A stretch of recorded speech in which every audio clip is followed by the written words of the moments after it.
غیر ترتیب کے لوگ نعرہ لگاتے ہیں. حضرت علی المرتضی رضی اللہ عنہ کا منکر بےمان ہے.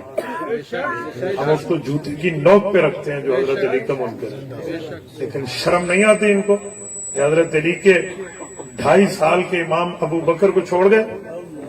12 سال کے امام حضرت عمر کا نام نہیں لیا. 10 سال کے امام حضرت عثمان کا کوئی نعرہ نہیں ہے.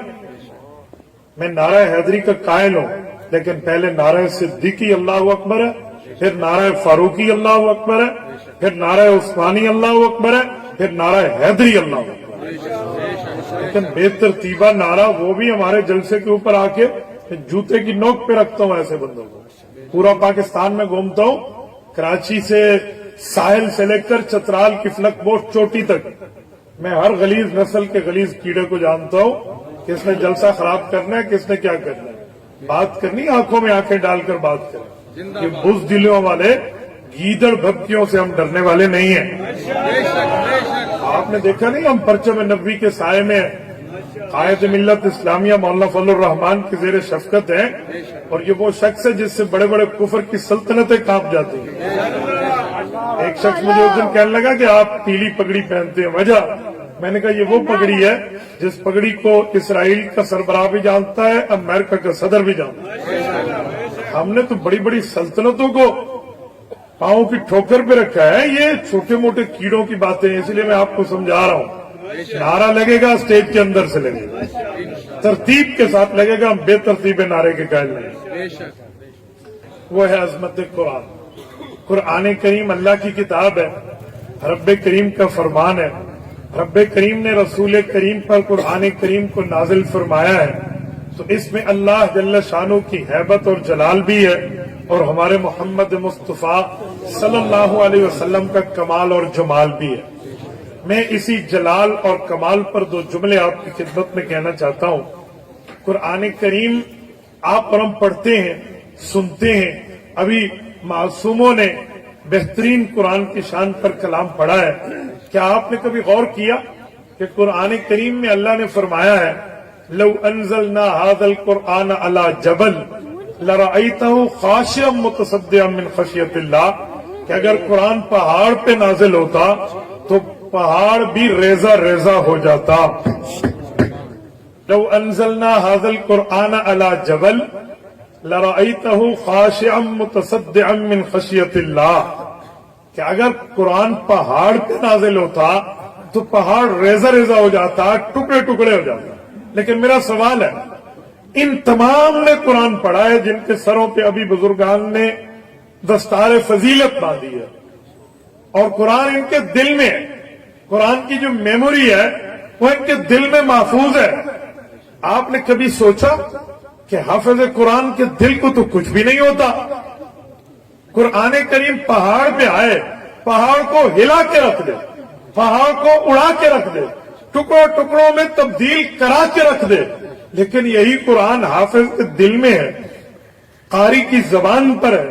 اسے تو تکلیف نہیں ہوتی. وجہ اس کی ایک ہی وجہ، وہ رسول اللہ صلی اللہ علیہ وسلم کا کمال ہے.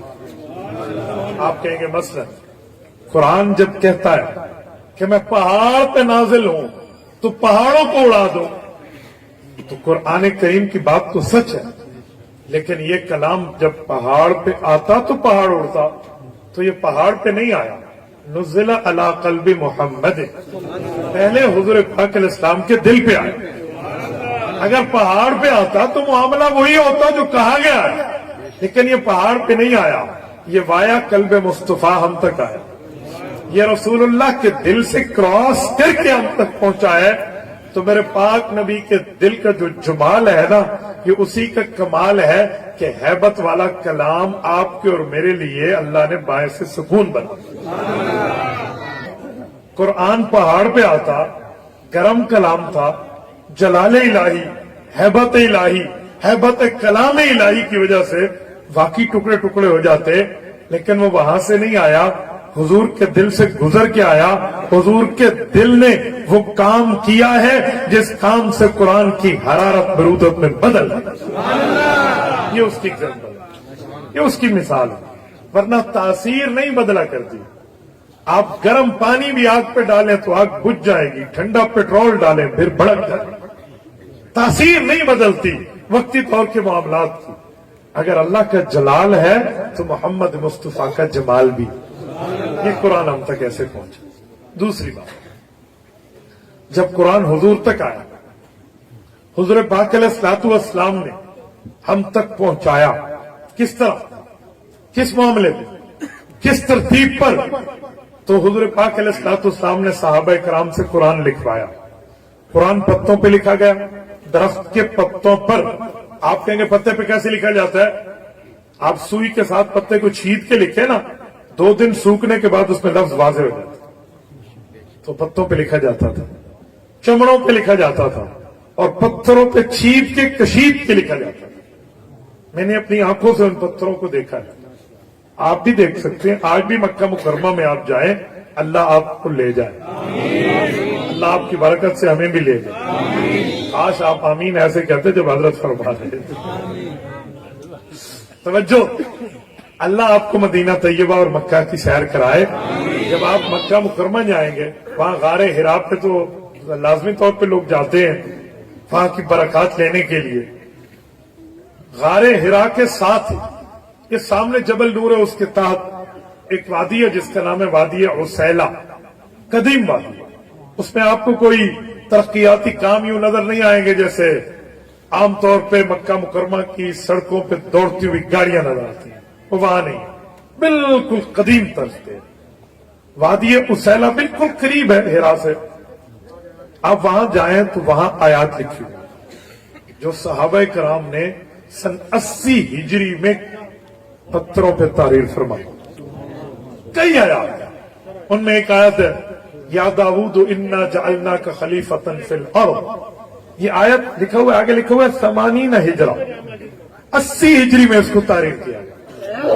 میرے دوستو، تو حضور پاک علیہ السلام یوں صحابہ سے لکھواتے اور صحابہ کرام لکھ کر اس کو صفحے کرداس پہ رکھ کے اس کو یاد کر لیتے۔ جب رسالت میں آپ دنیا سے تشریف لے گئے، جنگ یمامہ ہوئی۔ یمامہ یہ آج بھی جگہ موجود ہے، اس کو الخرج کہتے ہیں۔ یہ ریاض کے ساتھ 100 کلومیٹر کی بستی ہے، اور یمامہ اول کی جگہ جبیلیہ کہتے ہیں، یہ بھی ریاض کے ساتھ ہے۔ یہاں پر جنگ ہوئی تھی حضرت ابوبکر صدیق کے دور میں۔ مسلمہ کذاب، جھوٹے نبوت کے دعوے دار، جھوٹے دعوے دار، جہاد ہوا ہے، 26,000 کافر قتل ہوئے اس میں، اور تقریباً 1250 کے لگ بھگ رسول اللہ کی جماعت شہید ہوئی ہے، جن میں 1200 تو قرآن کے قاری ہیں۔ یہ وہ لوگ ہیں، اور ان کی قبر مبارک پہ آپ جائیں تو اجتماعی قبرستان ہے وہاں۔ حضرت عمر کے بھائی ہیں زید بن خطاب، حضرت انس کے بھائی ہیں براء بن مالک، حضرت ابو دجانہ ہیں، اس طرح کئی صحابہ ہیں رضی اللہ عنہم اجمعین۔ ان لوگوں نے مسلمہ سے ٹکر لی تھی۔ اب توجہ رکھیں جو میں کہنا چاہتا ہوں، جب 1200 صحابہ شہید ہوئے جن میں 700 قرآن کریم کے قاری ہیں، تو حضرت ابوبکر کے دور میں سوال اٹھا کہ یوں حافظ شہید ہوتے گئے، قاری شہید ہوتے گئے، قرآن کے مجوّد دنیا سے جاتے رہے، تو پھر اگلی نسلوں تک قرآن کیسے جائے؟ اجی جمع کریں قرآن کو، 2 گتوں کے درمیان ایک کتاب کی شکل میں لکھا جائے، جی بہت اچھا۔ ابوبکر صدیق کی پارلیمنٹ اور کابینہ نے فیصلہ کیا۔ حضرت ابوبکر کی پارلیمنٹ رسول اللہ کے صحابہ اور اہل بیت پہ مشتمل ہے۔ انہوں نے ڈیسیژن لیا کہ قرآن جمع کیا جائے۔ کیسے جمع کریں گے؟ کون سی آیات ناسخ ہیں، کون سی منسوخ ہیں، کیسے فیصلہ ہوگا؟ حضور کے دور میں تو کئی آیات اتری بعد میں منسوخ ہو گئی، تو ہم ناسخ آیات کیسے رکھیں گے؟ تو اس کے لیے صحابہ کرام نے 2 شرطیں لگائیں، کمال کی شرط لگائیں۔ فرمایا پہلی شرط یہ کہ ہر وہ آیت قرآن کریم کی جگہ لکھی جائے جب وہ اتری تھی تو اس پر کم از کم 2 مسلمان گواہ ہوں، ایک لکھنے والا اور ایک ساتھ گواہی دینے والا۔ بہت اچھا۔ کا نمبر 2 کا دوسری شرط یہ ہے کہ عرضہ اخیرہ میں اللہ کے رسول سے صحابہ نے سنا۔ عرضہ اخیرہ کسے کہتے ہیں؟ حافظ ابن حجر اسقلانی رحمہ اللہ کی بات ہے، میں اپنے لفظ میں سنانے لگا ہوں۔ عرضہ اخیرہ کا مطلب ہے